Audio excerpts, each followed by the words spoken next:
Forest policies में अभी तक हम लोग 3 पॉलिसी को डिस्कस कर चुके हैं। एक है अपनी 1894 की पॉलिसी, इसके बाद जब देश आज़ाद हुआ तो अपनी दूसरी पॉलिसी आई 1952 की, और एक लास्ट फॉरेस्ट पॉलिसी थी 1988 की। और फिर इन तीनों ही पॉलिसीज़ का जो कंपैरिजन था उसे देख लिया था। यहाँ पर आकर के ये जो पॉलिसी वाला टॉपिक था अपना MPSC जो फॉरेस्ट्री का अपना 3rd यूनिट है उसका, वो कंप्लीट हो जाता है। इसके आगे अपना एक 4th पिलर और बचा हुआ है इसमें, जो सिलेबस में नहीं है बट अपन को पढ़ना पड़ेगा, ना केवल MP में। अगर आप किसी अदर स्टेट की भी प्रिपरेशन कर रहे हैं तो कोई भी स्टेट हो, उस स्टेट से संबंधित जो फॉरेस्ट है, वाइल्ड लाइफ है, इन्वायरमेंट है, उससे रिलेटेड जो भी एक्ट पॉलिसीज़ हों, कुछ रेगुलेशंस आते हैं, वो सिलेबस में हों या ना हों, आपको देखना ही पड़ता है, क्योंकि उनसे अक्सर क्वेश्चन आते हैं। तो वैसे ही MP के साथ है, सिलेबस में नहीं है लेकिन अपन को पढ़ना पड़ेगा। लेकिन इसमें आगे बढ़ने से पहले कुछ और छोटे छोटे से मुद्दे हैं, उन्हें देख लेते हैं। वो शक्तिमान वाली छोटी छोटी मगर मोटी बातें। तो पहला तो ये है कि अपनी फर्स्ट फॉरेस्ट पॉलिसी कब आई स्टेट की। तो आपको एक बात पता है कि 1935 में गवर्नमेंट ऑफ इंडिया जो एक्ट था उसमें फॉरेस्ट्री और वाइल्ड लाइफ को स्टेटों को ट्रांसफ़र किया गया था। तो जब देश आज़ाद हुआ, स्टेटों के पास पावर आई, तो स्टेट तो इंडिपेंडेंट थे, तो जैसी नेशनल फॉरेस्ट पॉलिसी आई थी तो उसी टाइम पे स्टेटों ने अडॉप्ट कर ली पॉलिसी। तो अपनी फर्स्ट फॉरेस्ट पॉलिसी जो है स्टेट की, वो आई 1952 में। और जो करंट में जो पॉलिसी चल रही है ये अप्रैल 2005 में आई। ये इसका कौन सा नंबर है ये तो मुझे भी नहीं पता, ऐसा कहीं लिखा भी नहीं मिला है, तो कंफर्म था नहीं उसका। बट अभी जो चल रही है वो अप्रैल 2005 की पॉलिसी है। और एक टर्म और है जो अक्सर हम लोग MPGK की बुक पढ़ते हैं, या जो गवर्नमेंट के जो भी डॉक्यूमेंट हैं इन्वायरमेंट वाइल्ड लाइफ से संबंधित, उनमें अक्सर ये बात बोला जाता है प्राउड फील करके कि yes we are the first in India. हम पहले ऐसे राज्य हैं, स्टेट हैं, जिन्होंने अपने फॉरेस्ट और वाइल्ड लाइफ को नेशनलाइज किया। तो हमने इसे 1970 में नेशनलाइज कर दिया था। अब देखते हैं अपनी पॉलिसी। तो देखो जो स्टेट पॉलिसी है, अभी एक तो 52 में आई थी नेशनल पॉलिसी, दूसरी आई 1988 में। तो जब 2005 में हम लोग अपनी पॉलिसी बना रहे होंगे तो ऑब्वियसली हमारे पास नेशनल फॉरेस्ट पॉलिसी 1988 एक आधार का काम करेगी, क्योंकि उसी के हिसाब से अपने काम करेंगे। बस ये होगा कि पॉलिसी जो 88 की है उस पॉलिसी को थोड़ी चीज़ें ऊंच नीच करेंगे, अपने स्टेट के हिसाब से, ज़रूरत के हिसाब से एडजस्ट कर रहे होंगे और नई पॉलिसी लेके आएंगे। जैसे सेंटर में होता है NCERT का जो सिलेबस होता है, उसी के मटेरियल को स्टेट जो है वो अपने हिसाब से थोड़ा बहुत एडजस्ट करके अपने स्टेट एजुकेशन बोर्ड में पकड़ा देते हैं। तो यहाँ पर वही रहेगा। तो अपने उद्देश्य कौन से होंगे? सबसे पहले कोई भी पॉलिसी हो उसमें 2 ही पिलर रहते हैं, एक तो उद्देश्य और उन उद्देश्यों की पूर्ति कैसे की जाए। तो सबसे पहले अपने स्ट्रेटजी आएगी। उद्देश्य क्या रहेंगे? पहला उद्देश्य है कि अपने स्टेट का जो टोटल भौगोलिक एरिया है उसके 1/3 एरिया पे हमें फॉरेस्ट कवर करना है, जो अभी शायद 30% के आसपास है, 30.5 या ऐसा कुछ, जो भी एक राउंड फिगर में 30 के आसपास है। हमें 33 करना है, स्टेट का 1/3 करना है। ये जो सेंटर बोलता है उसी के पॉलिसी के हिसाब से है। दूसरा यहाँ बोला जाता है वन सुरक्षा और वन प्रबंधन। ये इनका कहना है कि फॉरेस्ट प्रोटेक्शन और फॉरेस्ट मैनेजमेंट, इन दोनों में उसके जो हितकारी घटक हैं, घटक मीन्स स्टेक होल्डर, जैसे कि अगर फॉरेस्ट है तो उसमें आदिवासी हैं, ट्राइबल्स हैं, वो भी इसका एक स्टेक होल्डर है। अगर फॉरेस्ट पॉलिसी में कुछ भी चेंज किया जाता है तो इन पे इम्पैक्ट पड़ता है। वाइल्ड लाइफ है, फॉरेस्ट डिपार्टमेंट है, MP की आम पब्लिक है, क्योंकि फॉरेस्ट से जो भी रिसोर्सेस निकलते हैं वो रिसोर्सेज MP के ही मार्केट में आते हैं। तो अगर कोई ऐसा रिसोर्सेज है जैसे तेंदुपत्ता एकदम बंद कर दिया जाए तो MP में बीड़ी वालों की किल्लत शुरू हो जाएगी। तो हितकारी घटक, बीड़ी एक नेगेटिव सेंस में नहीं लेना, एक जस्ट मार्केट के हिसाब से बोला उसे। तो आम पब्लिक और गवर्नमेंट खुद, तो ये 6-7 उसकी स्टेक होल्डर है। तो हमें जो फॉरेस्ट मैनेजमेंट और फॉरेस्ट प्रोटेक्शन का जो काम करना है वो इस हिसाब से करना है कि ये हितकारी घटकों के बीच में एक सस्टेनेबल सामंजस्य बैठे, नेगेटिव ना हो।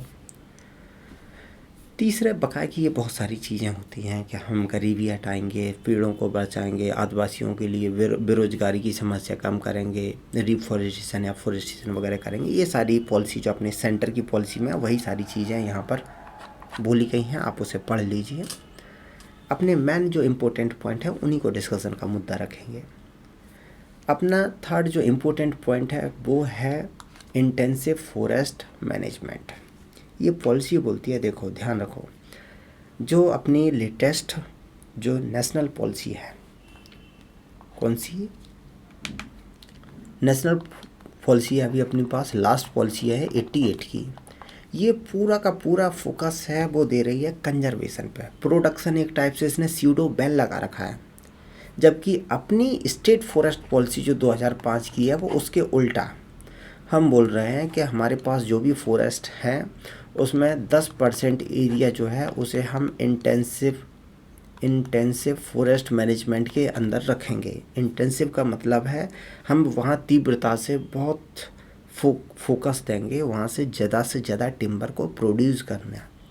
ऐसे आप ऐसे समझ सकते हैं कि ये वो एरिया रहेगा जिसका उद्देश्य ecosystem, ecological balance, wild life management, ये सारी चीज़ें ना हो करके उस एरिया पे हम एक टाइप से पेड़ों की खेती करेंगे, पेड़ उगाएंगे, काटेंगे, मार्केट में बेच देंगे, फिर पेड़ उगाएंगे। तो यहाँ हम इंटेंसिव फॉरेस्ट मैनेजमेंट की बात कर रहे हैं। वैसे आप लोगों ने सिल्वीकल्चर में बताया था आपको कि फॉरेस्ट मैनेजमेंट 2 टाइप का होता है, एक है इंटेंसिव और दूसरा होता है एक्सटेंसिव। 2 टाइप का होता है यहाँ। एक्सटेंसिव मतलब जैसे आपको एक 20,000 हेक्टर या 50,000 हेक्टर का एरिया दे दिया जाए और बोल दिया जाए इसमें चने उगाओ, तो आप क्या करोगे, कहीं चने फैला दोगे, कहीं हो पाए, मीन्स उतना एक्सटेंसिवली, उतना बड़े लेवल पे आप अकेले सिंगल आदमी नहीं कर पाएगा। तो हो सकता है 20-50 हेक्टर ऐसा खाली पड़ा रहा है, किसी में पानी लग पा रहा, किसी में नहीं लग पा रहा, कहीं चने ही नहीं उगे हैं, तो वो नेचुरल तरीका ज़्यादा होता है। और अगर आपको ये बोल दिया जाए कि आपके पास 10 मीटर बाय 10 मीटर का एरिया है और साल भर दे दिया इसी पे चने उगाने हैं, तो आप सुबह शाम दोपहर तीनों बार उसके हर पेड़ को देखते रहोगे, आपको ये भी पता होगा कि इस पेड़ में कौन सा कीड़ा लगा है। तो ये है इंटेंसिव, जहाँ बहुत ज़्यादा तीव्रता से छोटे एरिया में खेतीबाड़ी की जाती है। तो ये पॉलिसी अपना जो सेक्शन है इसका, या इसे सब सेक्शन बोल सकते हो, 2.5 सेक्शन ये हो गया, तो ये 2.5 सब सेक्शन हो गया। 2.5 में बोलती है कि अपने पास जो भी फॉरेस्ट है उसके 10% में हम इंटेंसिव फॉरेस्ट मैनेजमेंट करेंगे, जिससे टिम्बर का प्रोडक्शन या वुड का प्रोडक्शन किया जा सके।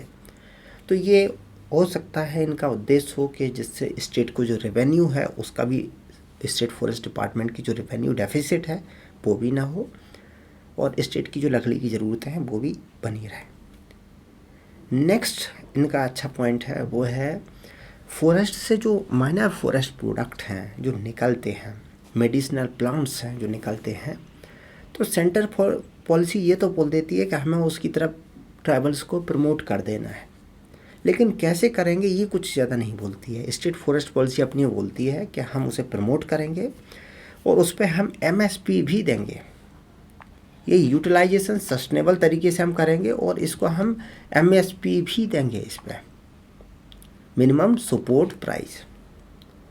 तो इससे क्या होगा कि अगर हम उस सिस्टम को MSP दे रहे हैं तो कभी ज़्यादा कलेक्ट हो गए तो पता पड़ा सस्ता हो गया मार्केट में, तो आदिवासियों को घाटा पड़ गया। तो ऐसा ना हो, एक मार्केट, एक लेवल प्लेइंग फील्ड मिल जाए ना, और जो ट्रेडिंग सपोर्ट है ये सारी चीज़ें हम यहाँ देंगे। हालांकि हम लोग इसे काफ़ी लंबे टाइम से इस फील्ड में काम भी कर रहे हैं। अपना एक जो ट्राइबल डेवलपमेंट इस टाइप का जो forest, minor forest product cooperative एक ऑर्गेनाइजेशन भी है, गवर्नमेंट का ही एक विंग है, अपना एक कोऑपरेटिव ऑर्गेनाइजेशन खड़ा कर रखा है। और उसने भी आपको स्टार्टिंग में बताया जा चुका है इसे फॉरेस्ट यूटिलाइजेशन में किस टाइप का जो ऑर्गेनाइजेशन है, उसने फॉरेस्ट से जो माइनर फॉरेस्ट प्रोडक्ट जो निकलते हैं उनको 2 कैटेगरी में डिवाइड किया गया है, एक को नेशनलाइज रखा है और दूसरा नॉन नेशनलाइज। और नेशनलाइज में जैसे अपना तेंदुपत्ता है, साल के सीड है और एक और कुछ है, तो ऐसे तीनों को नेशनलाइज कर दिया और बकाया का नॉन नेशनलाइज है, ऐसी 2 कैटेगरी और हैं। तो इस चीज़ को हमें ध्यान देना है। फिर बकाया की चीज़ें कृषि उत्पादन है, कृषि वानिकी को बढ़ावा देना, ये चीज़ें अपनी सेंटर वाली पीछे चलती रहेंगी। इसमें एक उद्देश्य है और है इम्पोर्टेंट, वो है इको टूरिज्म और हर्बल टूरिज्म को प्रमोट करना। देखो कुछ स्टेट हैं जैसे कि राजस्थान है, राजस्थान वालों की जो फॉरेस्ट पॉलिसी है वो इको टूरिज्म हर्बल टूरिज्म पे बहुत कुछ नहीं बोलती है, तो उनकी अपनी खुद की सेपरेट इको टूरिज्म पॉलिसी है। हर स्टेट की नहीं, कुछ स्टेटों की सेपरेट इको टूरिज्म पॉलिसी है, लेकिन अपनी एमपी की मुझे अभी तक नहीं मिली। कितना भी ढूंढा लेकिन नहीं मिली, शायद इसलिए क्योंकि अपनी फॉरेस्ट पॉलिसी जो है उसी में हम इको टूरिज्म और हर्बल टूरिज्म की बात कर लेते हैं और इसी के थ्रू प्रमोट कर रहे हैं। तो ये इको टूरिज्म हर्बल टूरिज्म किस में है? 2.14 में। फिर बकाया की चीज़ें कॉमन सी चीज़ें हैं। एक इम्पोर्टेंट पॉइंट और है 270। देखो सेंट्रल लेवल पे जो लास्ट फॉरेस्ट पॉलिसी थी 1988 की, वो पॉलिसी पूरे कंजर्वेशन पे वहाँ पर बातें चल रही हैं, लेकिन जो अभी 2019 की जो ड्राफ्ट आया है पॉलिसी का, उसमें आगे हम लोग सेंट्रल लेवल पे ये बोल रहे हैं कि हमें फॉरेस्ट में प्राइवेट सेक्टर को ले आना चाहिए। हम वहाँ धुआंधार तरीके से प्राइवेट सेक्टर को प्रमोट करने की कोशिश कर रहे हैं, जिससे अपना जो 33% का टारगेट है जो प्लांटेशन कर रहे हैं, फॉर एग्जांपल के लिए अभी फॉरेस्ट डिपार्टमेंट से बोल दिया कि ये 500 हेक्टेयर का एरिया है, यहाँ एफोरेस्टेशन कर दो। डिपार्टमेंट वहाँ प्लांटेशन करता है, 4 साल बाद वो एरिया गायब हो जाता है, प्लांटेशन मिलती नहीं है, डेथ कर जाती है। जबकि अगर यही हम प्राइवेट या PPP mode, public private partnership के थ्रू करें या public private people partnership 4P वाले मॉडल के थ्रू करें, तो वहाँ सस्टेनेबल होने, जिंदा बचे रहने के चांसेस ज़्यादा है। तो जो सेंट्रल लेवल पे हम अभी ड्राफ्ट में बात कर रहे हैं, उसे अपनी स्टेट फॉरेस्ट पॉलिसी 2005 में ही डिस्कस कर चुकी है कि हम फॉरेस्ट में ये जो अपना एफोरेस्टेशन वर्क है उसके लिए हम प्राइवेट इन्वेस्टमेंट या प्राइवेट जो प्लेयर्स हैं उनको भी हम फॉरेस्ट्री सेक्टर में लेके आएंगे। तो किस में बात की गई? 2017 में। तो हमारी स्टेट पॉलिसी इस मुद्दे पे काफ़ी आगे निकल गई। अब ये तो रहे अपने उद्देश्य क्या है, हमें ये करना है, वो करना है, फलाना ढिमका, दुनिया भर की चीज़ें हो गई। अब मुद्दा आता है कि ये चीज़ें हम करेंगे कैसे, यानी कि रणनीति क्या रहेगी, स्ट्रेटजी कैसी रहेगी अपनी, कैसे करोगे। तो अलग अलग एरिया है, उनके हिसाब से अपनी रणनीति रहेगी। जैसे पहला अपना जो पॉलिसी का मेन उद्देश्य है इन्वायरमेंटल सस्टेनेबिलिटी और इकोलॉजिकल बैलेंस, चाहे नेशनल हो या स्टेट, दोनों के ही ये मेन अभी के टाइम का सबसे बड़ा इशू है, ये मेन मुद्दा है, अपना पॉलिसी का थीम है। तो अगर आपको इन्वायरमेंटल स्टेबिलिटी लेके आनी है तो अपने पास 2 एरिया होते हैं, एक है सिटी का एरिया, दूसरा है ग्रामीण एरिया, और तीसरा है कुछ ऐसे सेंटर जैसे कि अपना सतपुड़ा है, पंचमढ़ी है, ऐसी एरिया जो कि नेचुरल हैबिटेट है और वहाँ पर ह्यूमन इम्पैक्ट बहुत ज़्यादा बढ़ रहा है। जैसे पंचमढ़ी में लोग घूमने जाते हैं, तो ऐसे अपने पास 3 एरिया हो गए। तो इन्होंने बोला है जैसे सिटियों को ले लो, ग्वालियर है, भोपाल है, इंदौर है। इन्होंने बोला कि हम सिटी के आसपास एक ग्रीन बेल्ट बनाएंगे या ग्रीन जोन बनाएंगे। इसे आप ऐसे समझ सकते हैं कि ये ग्वालियर है, ये सिटी हो गई, इसके चारों तरफ ये प्लांटेशन कर देंगे। ये बिल्कुल ऐसा है जैसे इंडस्ट्रीज़ के चारों तरफ हम बफर बनाते हैं। उसका पर्पज़ है कि ये जो इंडस्ट्री है या ये जो सिटी है, इससे जो पॉल्यूशन निकले, चाहे वो एयर पॉल्यूशन हो या जो रन ऑफ है उसके थ्रू हो, ये जो पॉल्यूशन है वो इसी एरिया में आकर के न्यूट्रलाइज हो जाए, वो ये अपने जो ग्रामीण एरिया है वहाँ पर ना पहुँचे। तो पहला ये बोलते हैं इन्वायरमेंट, इसके लिए सिटी के लिए एक ग्रीन बेल्ट जोन बनाया जाएगा। ये किस में बोल देते हैं? 318 में। इसको थोड़ा याद रखने की कोशिश करें आप। अब उद्देश्य है 3 में, तो 3 में पहला इन्वायरमेंटल स्टेबिलिटी है, उसमें 8 पॉइंट ये है। ये तो रहा सिटी के लिए। अब ग्रामीण एरिया के लिए क्या किया जाए? तो ग्रामीण एरिया अलग अलग है।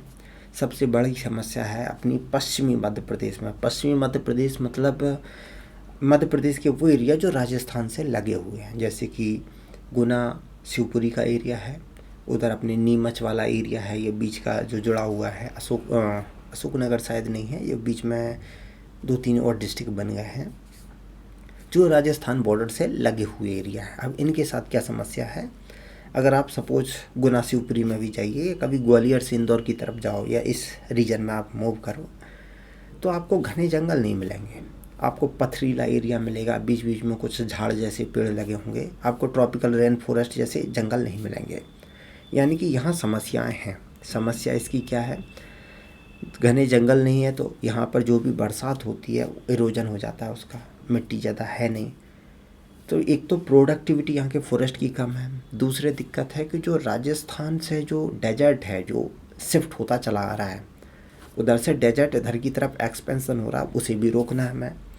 तो यहाँ पर ये बात की गई कि हम जो इस पश्चिमी मध्य प्रदेश वाले एरिया में जो एरिया जो बर्बाद हो चुका है उसमें हम एफोरेस्टेशन करवाएंगे, उसमें हम प्लांटेशन का काम करवाएंगे किससे, जो लोकल एरिया की जो महिलाओं के जैसे ग्रुप हैं, सेल्फ हेल्प ग्रुप है, स्थानीय जो कम्युनिटी के लोग हैं उनके अगर कोई ग्रुप है उनको ले लेंगे, फॉरेस्ट डिपार्टमेंट आएगा, तो ऐसे मिला करके उस एरिया में हम प्लांटेशन वगैरह करेंगे जिससे उस एरिया का डेवलपमेंट हो और रेगिस्तान का जो फैलाव है उसे रोका जा सके।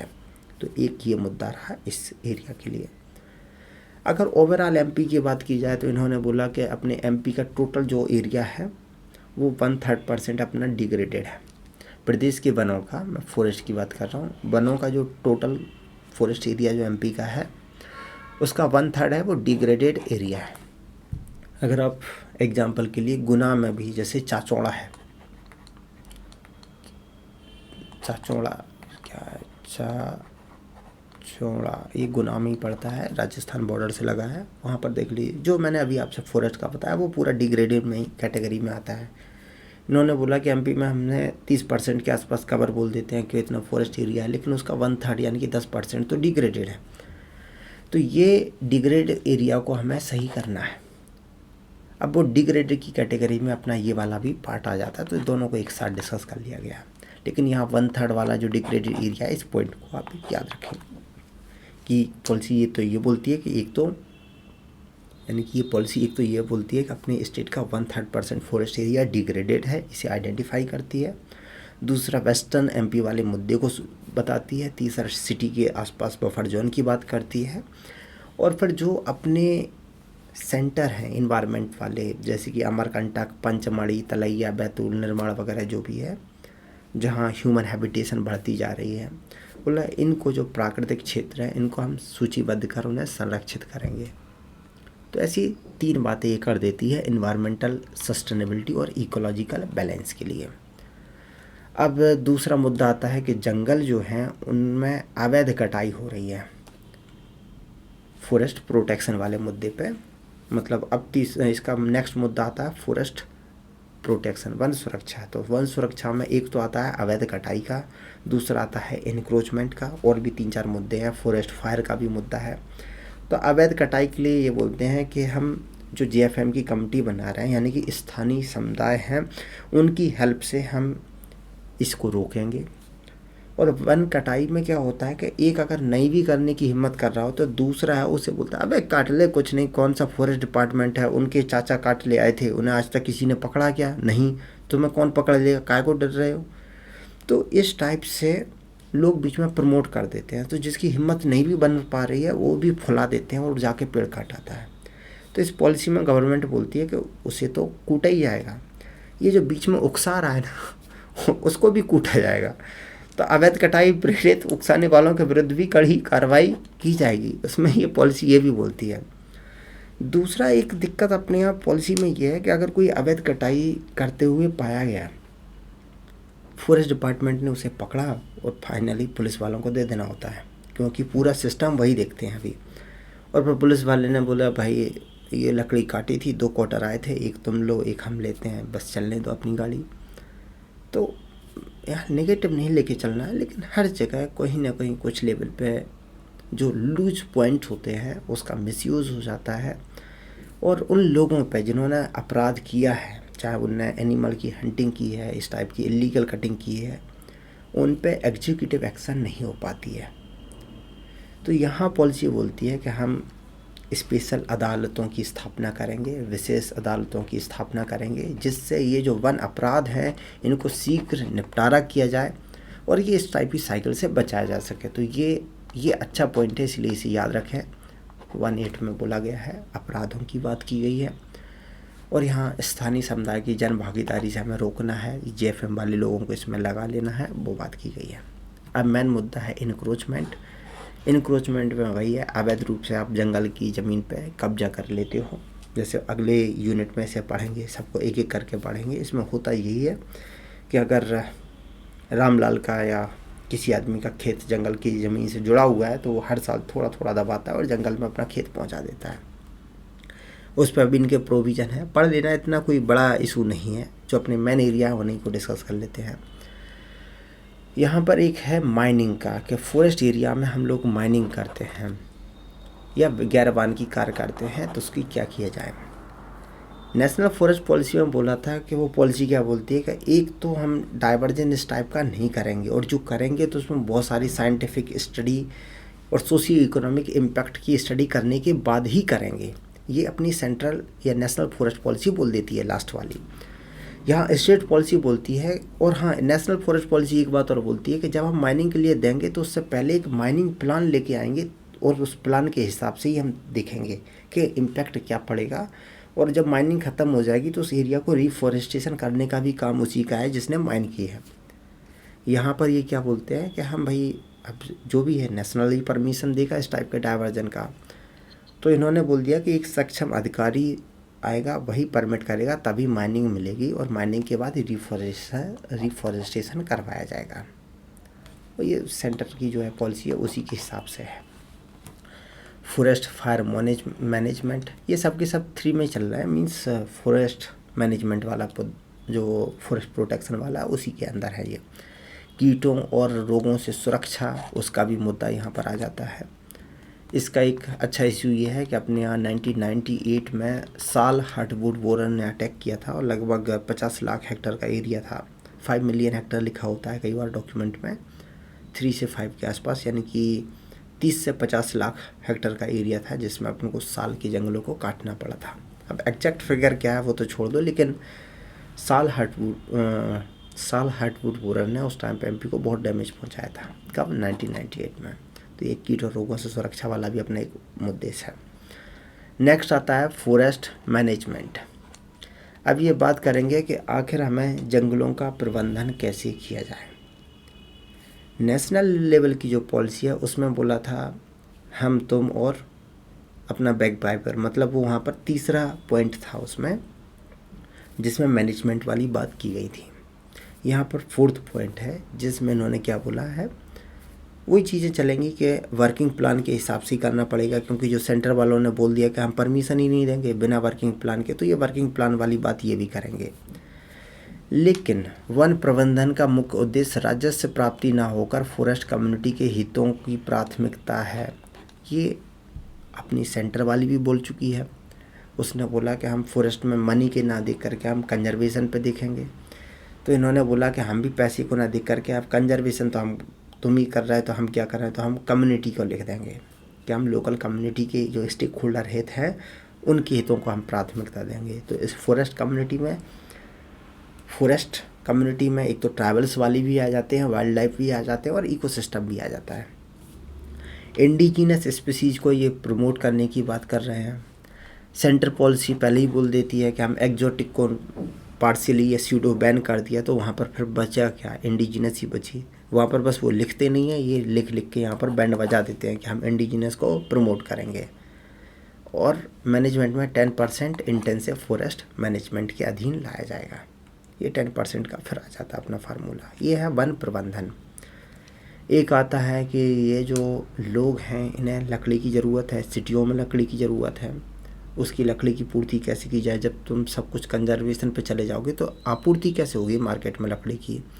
तो उसके लिए ये है इमारती लकड़ी, जलाऊ लकड़ी और बांस वगैरह का उत्पादन इंडस्ट्री वगैरह के लिए। तो उसका अपनी फॉरेस्ट पॉलिसी एक तो 10% इंटेंसिव वाली फिर से बोल देते हैं कि 10% है अपने पास। दूसरा बम्बू जो है उसे हम कई एरिया में जा कर के उसका प्रमोट करेंगे, बम्बू को किसानों को लगवाएंगे, तो उसका प्रोडक्शन और प्रोडक्टिविटी दोनों ही बढ़ाएंगे। तीसरा हाई यील्ड वैरायटी, ऐसी वैरायटी जिनको बायोटेक वगैरह से बना दिया, जिनकी प्रोडक्टिविटी बहुत अच्छी है, जेनेटिक इम्प्रूवमेंट से, उनको हम प्रमोट करेंगे। लेकिन ये इंडिजीनस होगी, एक्जोटिक को हम बात नहीं करेंगे यहाँ। तो लकड़ी के लिए ये बोल दिया हमने। लास्ट में सोशल फॉरेस्ट्री, एक्सटेंशन फॉरेस्ट्री की बात आती है, तो वही चीज़ें चलती रहेंगी। यहाँ पर पंचजा को याद रखो, यहाँ पंचजा की अवधारणा के रूप में कुछ चीज़ें जोड़ दी इन्होंने, बकाया की वही चीज़ें हैं। यहाँ सोशल फॉरेस्ट्री, एग्रो फॉरेस्ट्री में ये बोलते हैं हम एनर्जी प्लांटेशन और बायोडीजल स्पीसीज, जैसे कि रतन ज्योति, इन्होंने पॉलिसी में लिख दिया है रतन ज्योति, हम इनको प्रमोट करेंगे। तो यहाँ पर रट्टा मान लो 388 में है, ये एनर्जी प्लांटेशन और बायोडीजल की बात कर रहे हैं, ठीक है। बकाया की चीज़ें कॉमन सी होती हैं। यहाँ बोल रहे हैं कि हम किसानों को औषधि पेड़ पौधे लगवाएंगे, बायोडीजल लगवाएंगे, एनर्जी प्लांटेशन लगवाएंगे।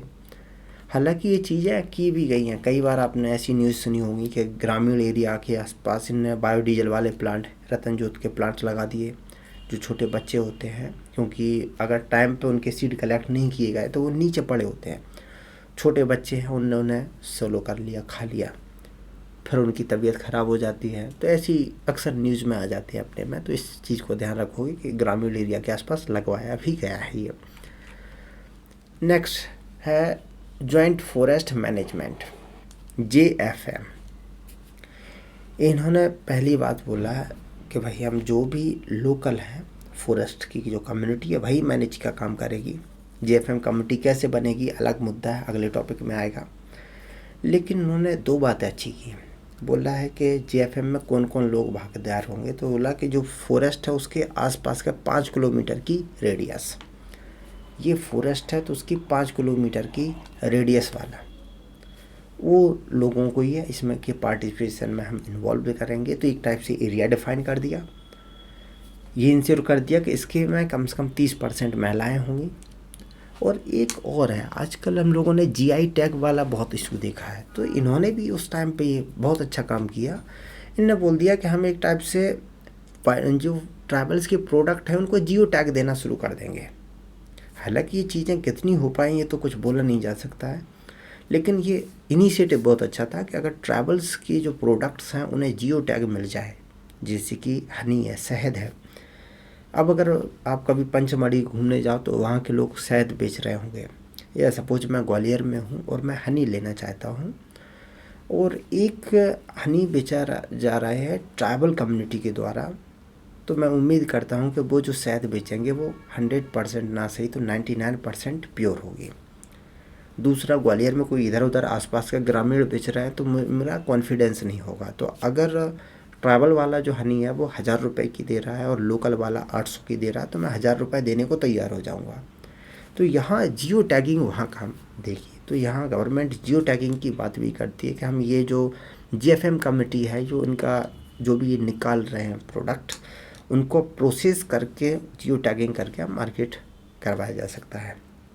अगर साइड नोट में बात की जाए तो अभी प्रधानमंत्री वन धन या वन वंदना के नाम से एक योजना भी चल रही है। उस योजना में भी पूरा यही काम है कि बेसिकली होता यह है कि ट्रैवल्स जंगल से चीज़ों को कलेक्ट करते हैं और सीधी मार्केट को दे देते हैं, तो इन्हें केवल कलेक्शन की मजदूरी मिलती है और कोई ज़्यादा पैसा मिलता नहीं है।